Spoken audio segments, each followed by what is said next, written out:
Mr. Clerk, the time is 7 p.m. I'm going to call this council meeting to order. The town of Aurora acknowledges that the Anishinaabe lands on which we live and work are the traditional and treaty territories of the Chippewas, Georgina Island, as well as many other nations whose presence here continues to this day. As the closest First Nation community to Aurora, we recognize the special relationship the Chippewas have with the lands and waters of this territory. They are the water protectors and environmental stewards of these lands, and as a municipality, we join them in these responsibilities. We further acknowledge that Aurora is part of the treaty lands, so the Mississaugas and Chippewas recognized through Treaty Number 13, as well as the Williams Treaties of 1923. Shared understanding of the rich cultural heritage that has existed for centuries and how our collective past brought us to where we are today will help us walk together into a better future. Council, can I get a motion to approve the agenda with the additional delegations? Councillor Weese, Councillor Kim, any comments, questions? Call the vote.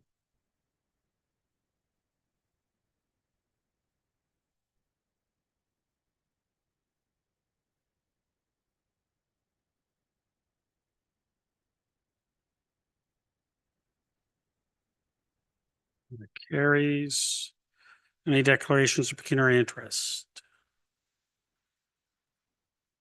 Seeing none. No community presentations, delegations. We have 6.1, Nadia Ismail, resident, regarding item 8.9.1. Nadia? Yep, welcome. Come on up.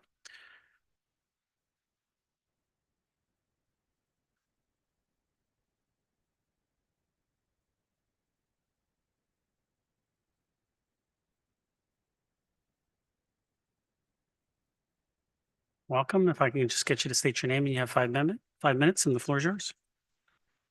Hi, my name is Nadia Ismail.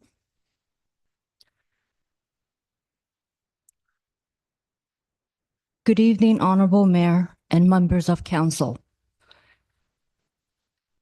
You may recall that I spoke back in April of this year at the special meeting regarding the zoning amendment of 14 and 18 Wellington Street East. Tonight, I stand before you not only as a tenant, but as the spokesperson for the neighbors, the residents of 14 and 18 Wellington Street East, who are here with me. Some of them are here with me and some could not make it due to medical reasons. Together, we want to share our collective voice in support for Councillor Ron Weese's Renoviction motion. We are here because we face the very real threat of a potential renoviction should Council approve a building permit for our homes. For us, this is not an abstract policy issue. It is the possibility of losing our homes, our community, our stability, our livelihood here in the community of Aurora. In fact, I have been told directly in writing by the landlord's lawyer in response to the questions I sent to his planner, Mr. Michael Smith, which this council was copied on, that I will not be protected under Section 53 of the Residential Tenancy Act. Why? Because my unit is being eliminated in the redevelopment plans. They say that since my unit will no longer exist, I have no right to return, no right of first refusal, and no protection. And it's not just me. Any residents whose unit is being eliminated or reconfigured, those are their words, will lose their rights too. That means long-standing tenants who have lived here for decades, paid rent faithfully, and contributed quietly to Aurora's community are being pushed out simply because the landlord chooses to redesign the building in a way that avoids accountability. I ask you, is that fair? Is that just? The landlord has known about these redevelopment plans for years. He owns multiple buildings across Aurora, including new ones recently built, which is right next door. He could have offered relocation back then. He could have sat down with us to renegotiate a fair and respectful transition. Instead, he chose the higher rents over compassion, leaving tenants with nothing but uncertainty. What would you do if you were facing homelessness in a market where your income doesn't even cover rent, let alone food, transportation, or basic living expenses? You, our respected mayor and councillors, are our only hope to strengthen our voice and ensure fairness and compassion for the many families who will face financial hardship, homelessness, if this building permit is approved without protection. In conclusion, we want to thank Councillor Ron Weese for his leadership in bringing forward the Renoviction motion, and thank all councillors who supported it on November 11th when it was passed unanimously at the first reading. Please stand with us. Thank you. Thank you, Nadia. Council, can I get a motion to receive and refer? Councillor Weese, thank you. Councillor Thompson, any questions for the delegate? Nadia, don't go anywhere just yet. There might be a question for you. Thank you. Councillor Weese, go ahead. Nadia, how many residents does this affect? I mean, we have a group of your colleagues here, your neighbors here, but in the building, how many does it represent? As of right now, Mayor, sorry. Yep, go ahead. as of right now, the petition that was signed, almost everybody. Councillor. Again, through you, Mayor, how many do you think? Is it 20 or is it 25? I think close to 20, I'd say about close to 30 people.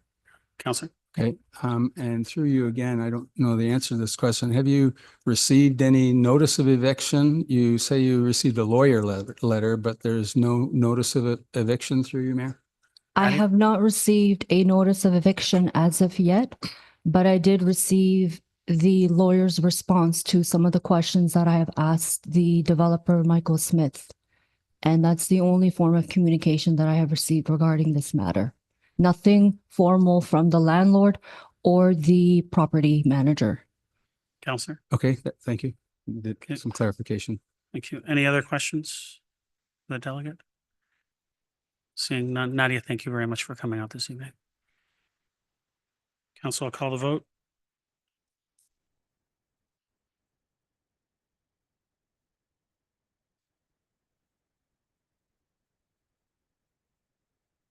Councillor Gardner? Councillor Gardner's yes.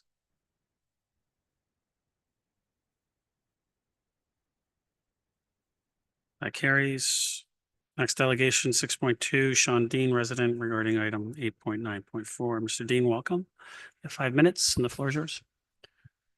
Good evening, everyone. Shawn Deane again, and I'm here in support of Councillor Gilliland's motion for budget cost, transparency, and public trust. This is a hallmark of government, and I strongly support it. And it ties into everything I've been advocating for over the past year regarding finances and budget matters. Without transparency, we create suspicion and erode trust. And today, Premier Ford spoke about audits as being just standard operating procedures.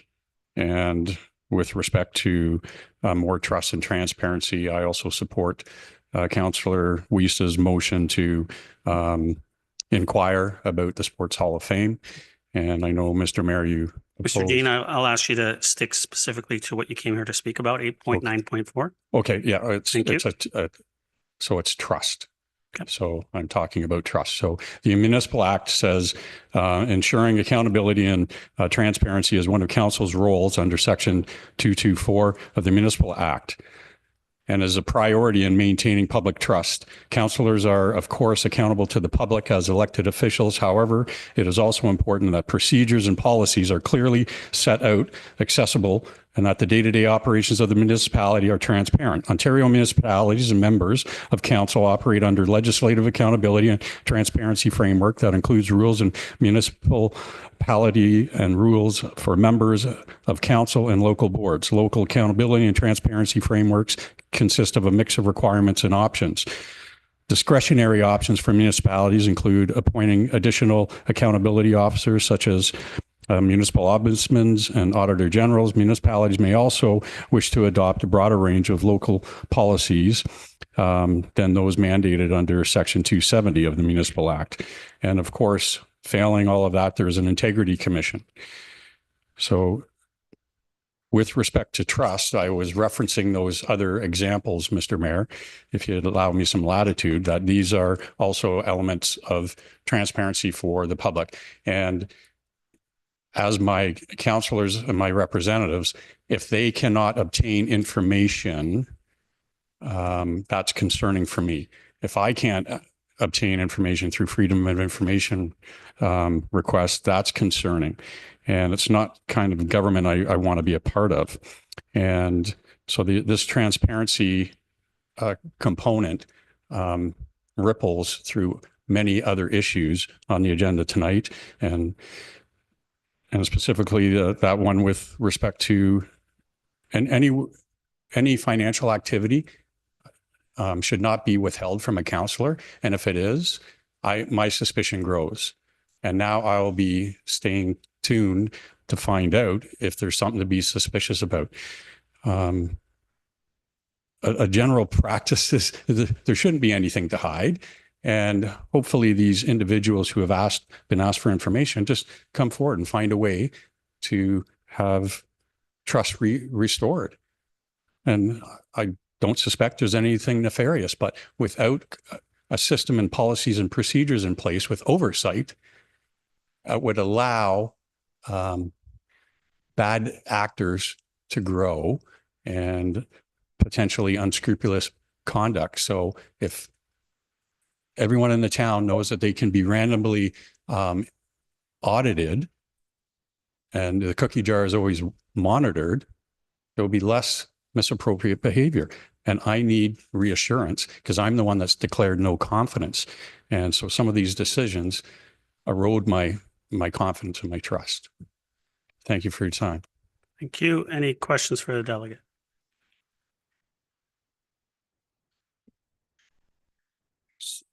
Can I get a motion to receive? Councillor Gall, second. Councillor Weese. Before I call the vote, I just want to clarify something. Council has access to all financial matters within the town. They have access to all information in regards to anything that the town is doing. Nothing is withheld. And I just wanted to make sure that that was clear. Call the vote.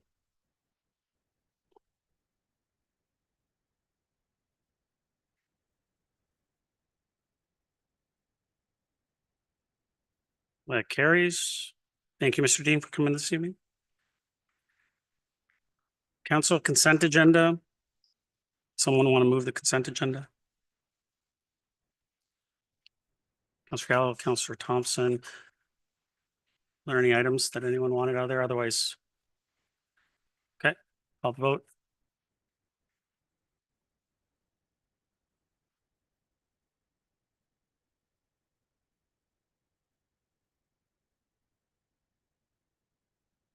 That carries. Move to number 8, committee of the whole meeting report. Are there any items that anyone wants pulled?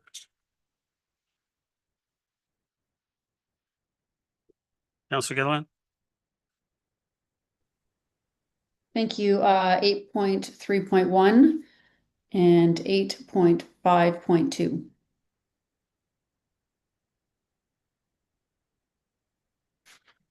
You, Councillor Weese? 8.4.1. We're just on the 8s, not the 9s. Okay. Anyone else? I get a motion to approve all remaining items minus 8.3.1, 8.4.1, and 8.5.2. Councillor Thompson, Councillor Kim. Call the vote.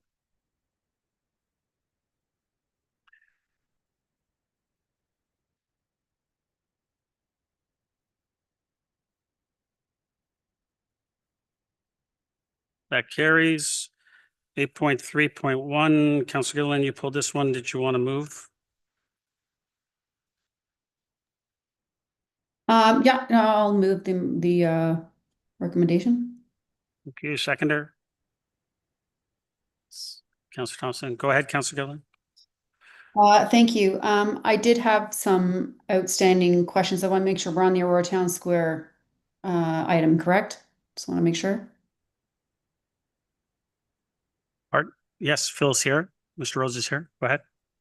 Okay, perfect. I did have some questions. I know that last week I wanted to receive for information because I needed to do a little bit more of a deep dive to understand a little bit.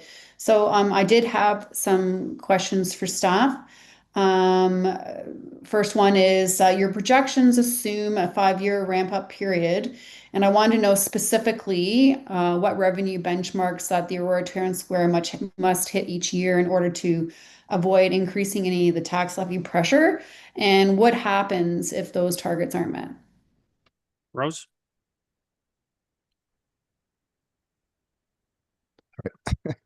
Good evening, Mayor and members of council. Through you to Councillor Gilliland. First part of the question was what revenue targets we need to reach, I think, so looking at 2026 in particular, we have a series of revenue targets related to ticket sales, programming, and rentals. So I'll reiterate or go back to what we presented to council previous time when we presented the business plan. I can certainly share that via email as well. In terms of rentals and staff recoveries, the one thing I would say, the one caveat I would mention is that the way that we put the budget together last time was this sort of a budget that aggregated everything, including maintenance fees or maintenance and facility costs, business support costs, customer service, marketing communications. So we're in the process of kind of disaggregating that. So what belongs to cultural services will be the programming, those rental things, what's facility related things like HVAC, elevator support, things like that. But I can look at this and tell you that we have a target of about $300,000 for rentals and staff recoveries. That's a combination of bringing the rentals in. So this year our target was $260,000, and we've more or less reached that. We still have a few more rentals between now and the end of the year. The $300,000 does include some of the staff recoveries, and I think, as mentioned previously, the staff recoveries are the fees that we collect for third-party rentals for the cultural center to provide tech and audience services support, and then we basically get billed by them, and we reimburse them for those costs. So for next year, we're looking at $314,000 in staff recoveries. Ticket sales, we're looking at about $200,000 in ticket sales. That's a combination of programming and ticket sales for performances. So we're in the process of trying to ramp up the number of, and again, just reiterating that we're in that startup period. We're ramping up the number of performances and programs. We have three new larger concerts we're introducing next year that will bring in some additional revenue. But it will be more or less about 20 to 22 programs and performances combined. And then the last one I think I mentioned was, no, that was it. And then we have a modest amount for government grants. So we do get some government grants through the museum in particular, but $15,000. It's varied between $15,000 and $30,000 over the last 2 or 3 years. But some of the grants that we anticipated for the War Memorial 100th anniversary won't be available next year. So $15,000. In terms of the second part of the question, I think what we've always said to council is we would be very strategic in the way that we ramp up our org chart. And so, I mean, obviously, I think 60% or more of our expenditures goes to salaries. So we've been very, very streamlined this year, where we're all hands on deck, whether you're a coordinator, programmer, the museum staff, in terms of doing our own front of house and doing our own programming. So I think that's probably the most strategic way to make sure that we stay in line with the overall allocation from the budget, is that we only hire when we have the demand. We only contract or hire contract staff when we can have revenue generation. So that's really, we have a few positions we'd love to hire. Event manager, for example, or facility manager. Now that we're rentals and different complicated ones such as conferences. We think there's a role there for somebody to help sort of liaise between the booking staff and the actual rental group. But I think that's the biggest way that we'll do that, is to make sure that we're very, very streamlined in our org chart and just hire when we need to. Councillor? Thank you. That was a really long answer, but it was great because it actually, I think, answered some of my other questions that I had, and I think I emailed them in advance as well. So I'm glad you're able to touch on that. So I mean, obviously, it's a good business plan. You've highlighted some of your targets as far as, you know, your anticipated, you know, 5-year projections. But with the 1 million operating requirement right now that you have, just going back on the tax levy, what safeguards do you have in place to prevent the operating costs from going beyond what you're projecting? Rose?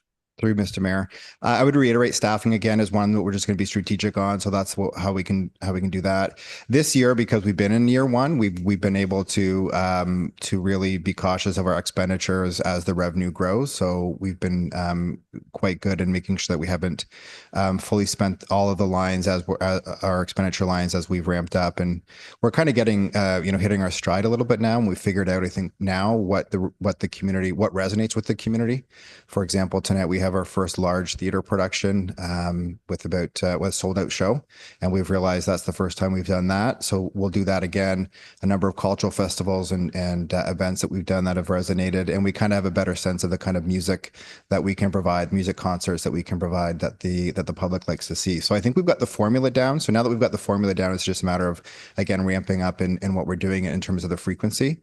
So I think that's really what it is. I mean, we have regular check-ins with our finance staff to check the budget every so often, and we have to do projections on a quarterly basis. So I think there's a lot of safeguards in place to make sure that you know, the writing will definitely be on the wall if there's any concerns going through any fiscal year. Councillor? Great, thank you. No, I'm glad that we were able to have this conversation further, because I think everybody wants to feel comfortable with the expectations moving forward, and obviously having those safeguards in place. And I am glad to hear that you are on point with some of your reporting. So far, I think that council would like to have some sort of formal update. And you know, obviously you've stipulated that, you know, you are going to be identifying booking targets, and that's what I want to see. And I want to see what the revenue goals are and the safeguards in place. I think it's good that we all are updated in that. So with that, I am happy to put forward the original staff recommendation that was before us at the committee of the whole. However, I would like to propose just a small added amendment to the bottom, which is simply just to strengthen the oversight of the Aurora Town Square as it continues to grow through its early stages. Given the project and its net operating costs and the 5-year projection and so forth, it's important that we also receive these updates and giving data-driven updates and the marketing goals and so forth. So to help us understand how the attendance and the bookings and the programming and how that all works, I think it's just it's very it would be very good for us to have that update and to support what's going on. It gives us the accountability, and for me, I'm proposing that staff report back to council annually with the Aurora Town Square's financial results, the attendance, the booking metrics, programming outcomes, and progress towards the revenue and utilization targets identified in the plan. So I'm not changing the plan. There's nothing I'm changing or asking to change in the plan or the direction of the business plan. It's simply, all it is to ensure that council is clear and has transparent information each year before each budget deliberation. And it's a practical safeguard and constructive way in order to monitor the performance while supporting the long-term success of Town Square. So that would be my amendment, and I did send that to the clerk earlier. So if I may, I'd like to propose that amendment. Seconder? Councillor Thompson, thank you. Any comments or questions on the amendment?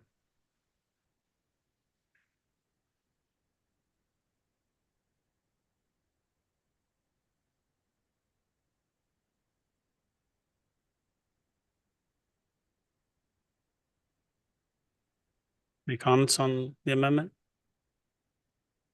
Okay, call the vote on the amendment.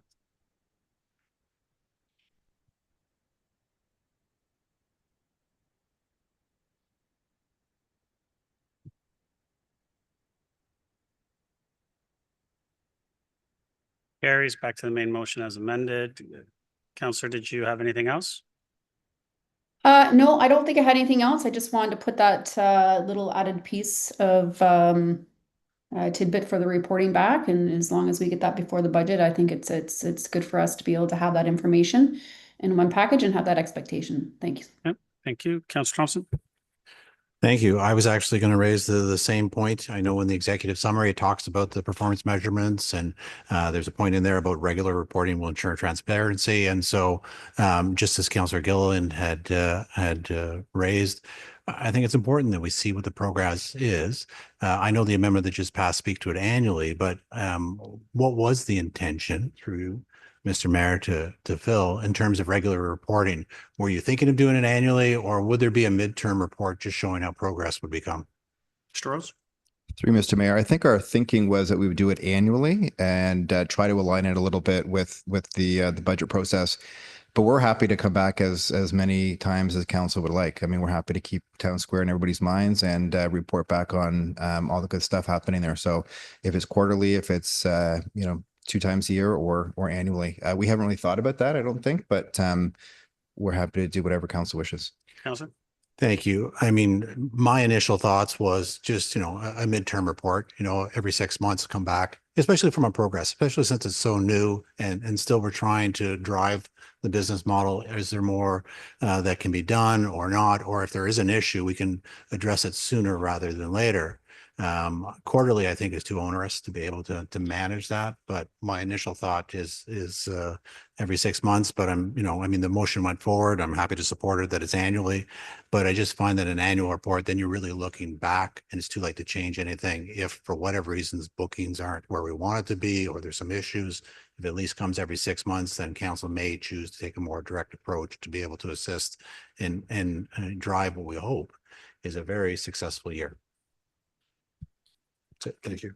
Thank you. Councillor Weese. Yes, thank you. And the 2 councillors before me have said exactly the same thing as I was after. But first of all, I wanted to thank you for the fulsome report that you gave on all the processes that are going through. So it made me feel like you truly had your finger on the pulse there. And I agree with the half year.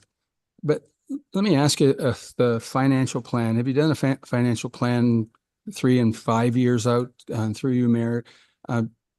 Is the idea here that this will eventually be self-sustaining, profitable? What is the formula? I mean, I see all sorts of things happening there. I can't even keep up with it. So there's a lot of good things going on, but is there a bigger picture here that will give us an idea of when you anticipate that you may be able to break even, or is it an 80% just through you? I'd like to hear what Mr. Rose has to say about that.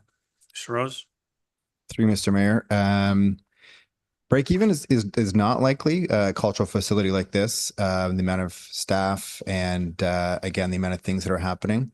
I think if you do a scan of, we've done this through all the different performing arts centers and similar cultural facilities throughout York region, and we're happy to provide that information. But they're subsidized, or in some cases highly subsidized by the community. So I don't think that's ever the vision. Right now, we're working on the net the net operating budget of $1.07 million. I think as we scale up, and I think this is our plan, is that we will begin to see more rentals. We'll begin to see more ticket sales. We've been very cautious as well in terms of the accessibility of the performances we put on. So the ticket prices are quite low. We want it to continue to be more accessible for the community. So we'll try to keep them low, but we'll also increase them to make sure that we're keeping pace, at least with inflation. So I don't think that's ever going to be the case where we're going to be at break even. However, when we do our programs in particular, our performances, all of our programs that we do, we always work on the break even mentality. So at least from a programming perspective, we're always trying to break even. So, if we have $9,000 expenditures, we'll make sure we set the ticket price and everything else accordingly to bring that back in. And we've been very, very successful with that. We're targeting probably a 70% fill rate. I think that was in our targets for next year. This year we were around that amount, and that will actually begin to increase. And fill rates are basically what we expect the audience will be versus what we actually bring in. And for the performance hall, that doesn't always mean that we're going to bring in and 230 people. Some events, like I always reference the Steve Paikin event that we had this year, we never anticipated a sellout, but we wanted 150 people and we exceeded that by about 50. So I think the short answer is, Councillor, it's not going to be a break even. It will be like any rec facility, the SARC, library, all of those, they will be subsidized by the taxpayers, but we'll be as good as we can to make sure we break even, especially on the programming side of things. Great. Councillor. Okay, I appreciate that. I just wanted to know what the bigger picture was and the expectations. Nobody expects a business like this to get right off the mark in 1 year, 2 years, or even 3 years. But I just wanted to ask the question because I know the public is asking those kinds of questions. And for my standpoint, I think you've done a fantastic job in there and filling the place. And there's a lot of excitement in it. So I want to thank you for the work you've done. Thank you. Any other questions? Councillor Gilliland, second time. Thank you. Just listening to a couple of councillors, if they don't mind, or through Mr. Mayor, we could amend the amendment to say a friendly amendment to say biannual, to satisfy some of the comments around the table. Is that possible? That's fine. Councillor Thompson. That's fine. Okay, Thank you. that's Any it. other questions?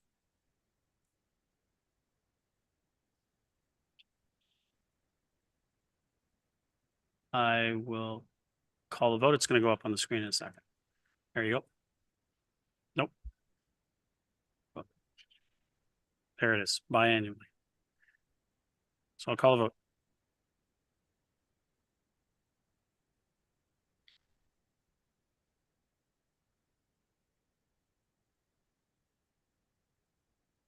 When did you guys jump in? Point of order.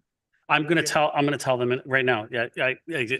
I was waiting for this one to finish. I appreciate it. Yeah. Oh, you have another question too? Okay.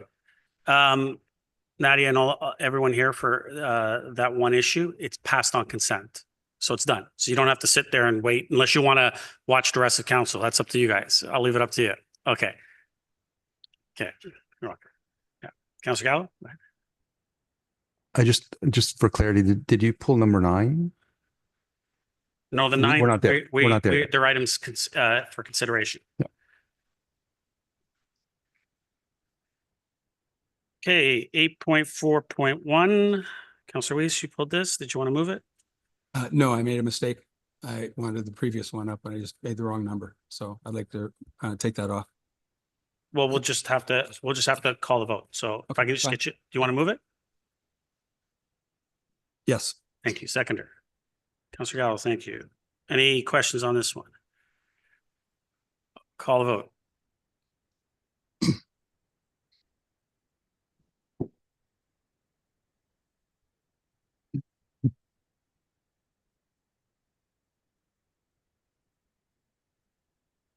That carries. 8.5.2. Councillor Gilliland, you pulled this one. Did you want to move it?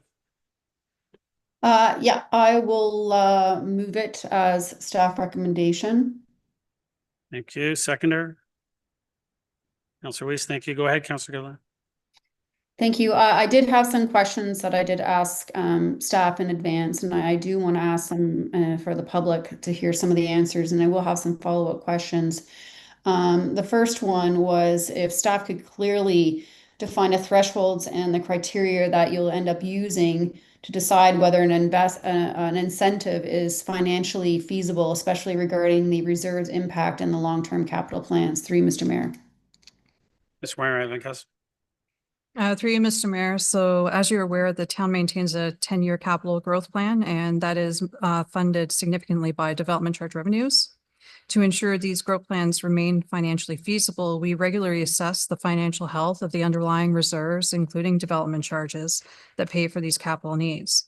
So each reserve health assessment considers multiple variables, which include the anticipated cash flows and outflows, as well as the annual ending balance. These assessments are guided by the town's reserve management policy. Councillor? Thank you. And I did have a follow-up through Mr. Mayor to Ms. Weimer Van Kessel.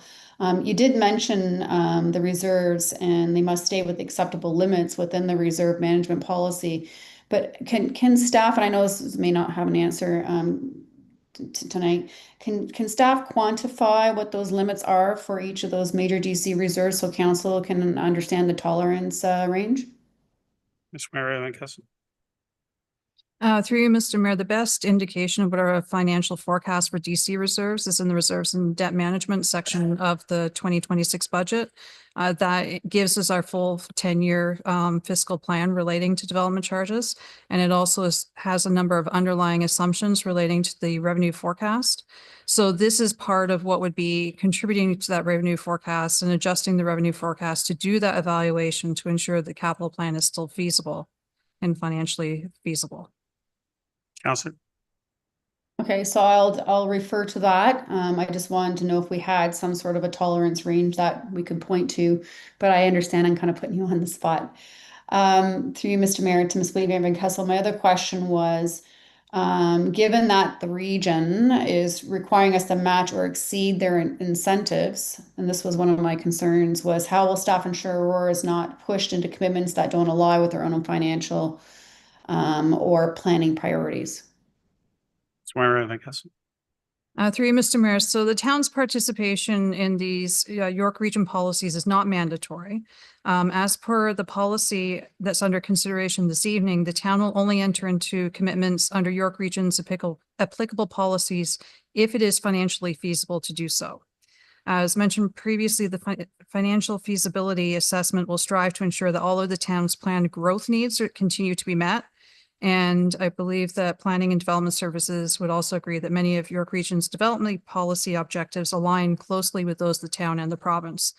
Further to this, some of the policies by York Region do offer some indefinite deferrals, and these are full deferrals. The deferral that we're looking at is maximum of 20 years. Or if the region's policy is less, we'll go with the lower amount. And we also require annual interest-free repayments. So we will get paid back the funds or get paid those funds during that period of time. This helps us for future debt planning as well.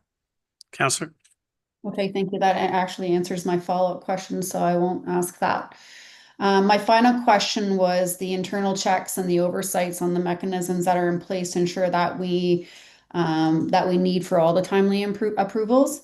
And we want to make sure that doesn't compromise and we do our due diligence and we don't increase our exposure or our financial risks. I mean, that was really the ultimate thing of, what we're taking on by matching with the region, because we are being asked to commit something very large when it comes to the expectation. Although from my understanding, our expectation isn't exactly the same as the region as far as what the affordable housing mandate is. If you can clarify, that would be great. Ms. Mary Van Kessel. Like any other financial decision point with the town, there'll be numerous checks and balances built into each incentive offering, and many of these checks and balances are included within the proposed policy. These include financial feasibility assessment completed by finance, required support of each incentive application reviewed by the Director of Planning and Development Services, legal services involvement in the preparation and execution of mandatory incentive agreements and receipt of any underlying securities, as well as registration of each agreement and security on title. And there's ongoing oversight of the executed incentive agreements by finance to make sure that they are abiding by the terms of those agreements on an ongoing basis. And there's also a requirement for staff to report back to council regularly on all development incentive agreements that are executed by the town on this policy. Councillor. Thank you. Okay, that was like my other follow-up was about the regular reporting again, and will these regular reports, will they include the total cumulative values of all the active incentives that are happening so we can see the overall long-term exposure? Ms. Mary Van Kessel. Through Instant Mayor, yes. So they'd identify the long-term agreements, the status of the agreements, the verification that they are still on track, and any subsequent actions that would have taken place if they were not on track. So for example, if there's a change in use of the property and it's no longer in alignment with the agreement, all unpaid development charges come due within 15 days, or they go on to the tax account for the developer. Councillor. Okay. Through you, Mr. Mayor, how often, I mean, obviously you're going to do, this says regular reports, so we'll come back to council. Could you define what that means, just so I have an understanding and expectation of when we shall be receiving these updates? Samara Van Kessel. Through you, Mr. Mayor, we were looking at an annual reporting on this. Most of the payments will be once annually, so it gives the information. If there are significant concerns or we're having significant issues with any particular agreements, we may come back sooner. Just to make sure that council is aware of what is happening. If everything's running as smoothly as we expect, then the annual reporting will be what will be provided. Councillor. Great, thank you. That's kind of what I wanted to hear, and I want to make sure that we're on track. Obviously, a lot of these policies ebbs and flows and changes between the province and the region and the expectations of the municipalities. And, we're the ones that are getting the pressure being put on us in order to match all these incentives. And I want to make sure that we're not putting ourselves at financial risk, and we're not biting off more than we can chew for that expectation. So sounds like that you have done your due diligence, and I look forward to the reports, and I appreciate these fulsome answers today at council. Thank you. Any other questions? Call a vote.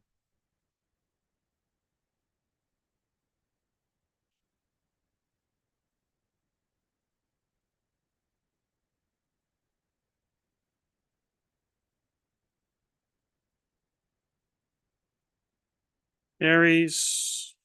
Move to 9.1. This is a member motion. Someone want to move that? Councillor Kim, second, Councillor Weese. Any comments or questions? I'll start off by just saying this is something that a few municipalities have already provide a first-time leak forgiveness. It's something that I think that we could look at. There is one change if the mover and the seconder would be okay with making that change. This is in that first therefore clause. I forgot to add in that it should come back to council for approval. It makes it seem like we're approving it today. We're not. I'm just asking for staff to look at the other municipalities of how they've done this in providing a first-time leak forgiveness program and incentive, and like to help those that end up with a astronomical bill due to no fault of their own. And if that can be proven, some people do it different ways. So I want staff to investigate that, bring us back a report with the possibility of implementing such a program with the rollout as well. So I think it's pretty straightforward. So we'll leave it at that. And are there any comments or questions? Councillor Gilliland, go ahead. Thank you. Appreciate it. This is actually something I kind of had in my back burner to bring forward, but I was struggling with how we would end up paying for some of the, I guess, the unfortunate leaks that would occur. And I'm assuming that, maybe perhaps we have some reserves that could cover that. And the reason why I was thinking about this motion is because it happened to me. And it was not in Ontario, it was a different location. And lo and behold, they had this exact thing, the one-time leak incentive. And essentially, for staff's sake and for you guys to investigate, is that essentially what the process was, is so long as that you could prove that you had a professional identify where the leak was, and you submitted an invoice showing that the leak was repaired, that there would be a one-time forgiveness for 50% of the cost. And so I thought that was very, very interesting when I saw it, and when I experienced that, and it worked. And I thought this is something we could bring in Aurora, but Mayor Mrakas has already done that. So I just wanted to kind of bring that up, that this is something that has been alive and well, not only on I didn't know it was in other municipalities here, but it's also in other locations in North America. So I'm happy to support that. I guess my only thing that I'd want to make sure staff come back with is understanding where those funds would come from. And I'm assuming that we would probably have some reserves within that bucket that could help cover it. and also in order to, with the proof that was submitted with the invoicing, you also had to submit, it had to be from a professional, and you also had to submit photographs of the repaired leak. So there was some process there. So I'm just throwing it out there. I'm not saying it's what we're going to do, but I'm happy to have conversations offline just to kind of give you my experience.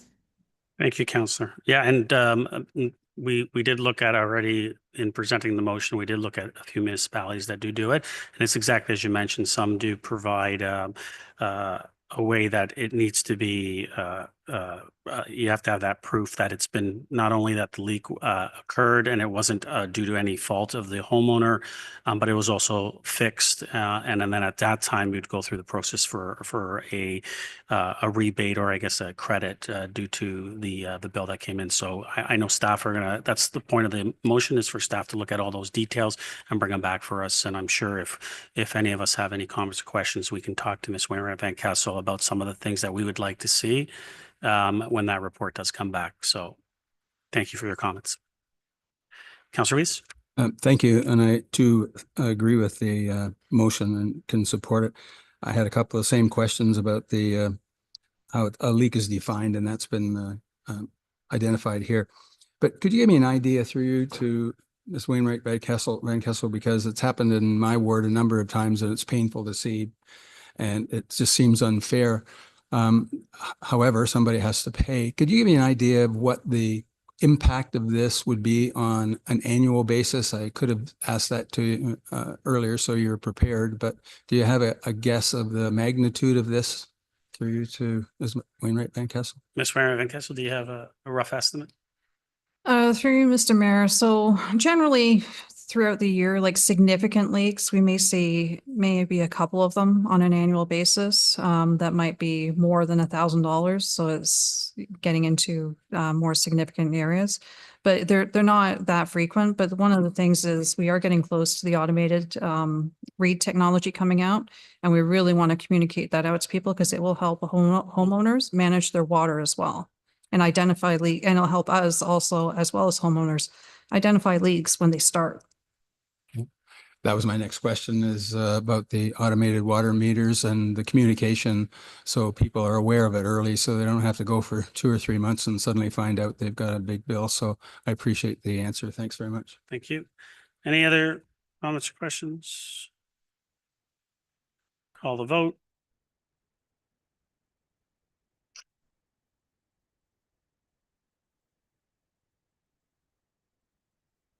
That carries. Next, 9.2. And someone want to move that? Mr. Reese, seconder. Councillor Gallo, any comments or questions? Councillor Gallo, go ahead. Thank you. Just wanted to thank staff for putting this together. It's an added item. I suspect it's somewhat linked to my motion that I was bringing before council, and I appreciate the effort put forward to communicate everything that staff was doing. I would encourage staff to also somehow, I don't know how, but look back on this and see where we could do a little bit better. I'm sure all of us know that the community had many questions and about the Blue Bin program, and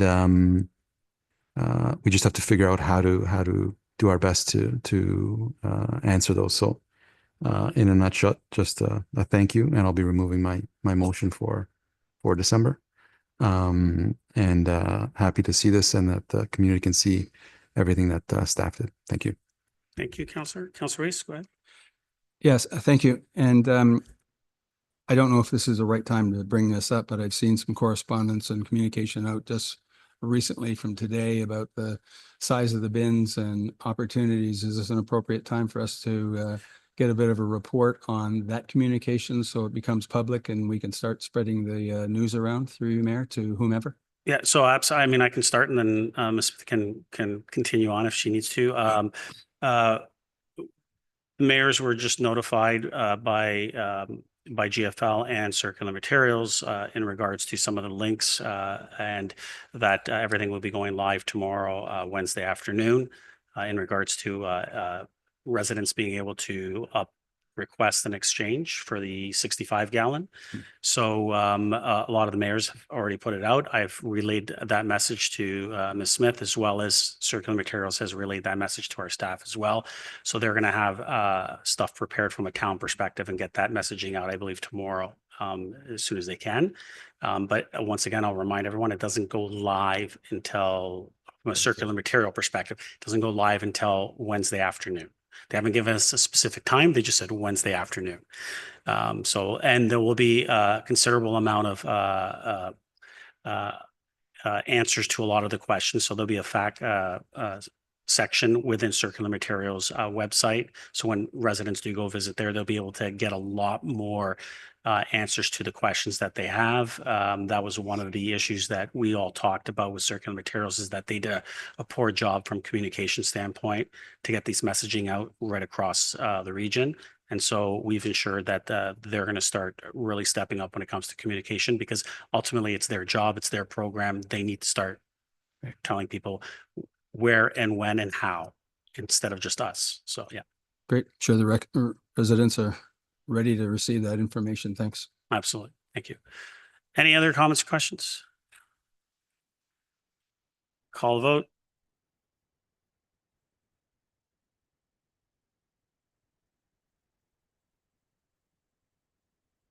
That carries. New business. Councillor Kemp. Councillor Gallo. Councillor Thompson. Councillor Gardner. Councillor Weese. So just one that came forward today, and I'm not sure if it's been completely taken care of, but there seems to be a lot of signs in Ward 1 in the Valhalla area and all around it that have been pasted up on signposts and all sorts of other things, very difficult to get off. They're in another language, and so I couldn't even translate what they're trying to sell. But I asked, I think, through bylaw, and bylaw said, I think that should go to roads. So I'm just wondering if we can, what kind of action we can expect on the removal of those pasted signs, because I think they violate our bylaw through you to maybe Ms. Steenkamp, roads. Yeah, Ms. Steenkamp. Through you, Mr. Mayor, this is first I've become aware of it, but I will check back with staff tomorrow. And when there is signage posted, we're pretty diligent in getting them removed ASAP. Absolutely. Councillor. Yeah, the residents have sent in pictures, and they went into the info at, so the pictures are there. So thanks very much. Thanks for bringing that up, Councillor. And I would recommend that if any councillor does hear of any of that happening in any other wards, to let staff know so that we can get it removed as soon as possible. So thank you for bringing that up. Councillor Gilliland, new business? Oh, thank you. Right, we'll move to bylaws. Someone want to move the bylaws? Councillor Gilliland, thank you. Seconder, Councillor Thompson, any comments or questions on the bylaws?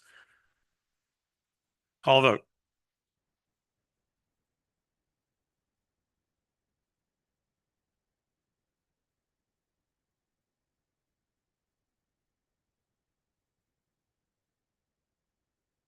That carries. Affirmative bylaw. Councillor Weese, Councillor Gardner, did you want to second that? Thank you. All those in favor? Opposed? That carries. Motion to adjourn. Councillor Thompson, Councillor Kim, all those in favor? Opposed? That carries. We are adjourned. Thank you, everyone.